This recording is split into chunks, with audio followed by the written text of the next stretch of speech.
Okay. So நமக்கு வந்து தெரிஞ்சிருச்சு இது வந்து நம்ம எடுத்திருக்கோம் அப்படின்னு சொல்லிட்டு. ஸோ இப்போ அட்டாக்கர் இந்த இமேஜ் எப்படி டவுன்லோட் பண்ணி எடுக்கிறாங்கன்னு சொல்லிட்டு பார்க்கலாம்.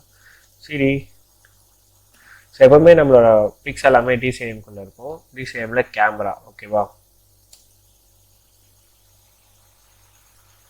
கேமரா இதில் நம்ம இப்போ ரீசெண்டாக எடுத்த பிக்கோட நேம் இருக்கா அப்படின்னு சொல்லிட்டு பார்க்கலாம், ஓகேவா? ஸோ அட்டாக்கர் வந்து இந்த மாதிரி ஒரு ஒரு பிக்காலாம் பார்த்துன்னு இருக்க மாட்டாங்க, டேரெக்டாக அவங்க டவுன்லோட் பண்ணிப்பாங்க. ஓகே, ஸோ எல்லா பிக்கும் இது எல்லாமே ஒரே டைமில் கூட நம்மளால் பார்க்க முடியும், ஓகேவா?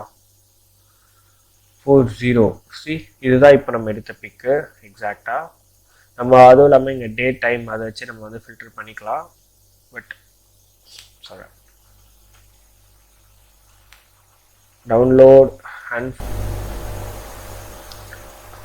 ஸோ நம்ம பார்த்த மாதிரி தான் லைவாக அட்டாக் பண்ணுறப்போ நமக்கு வந்து ஒரு ஐடியா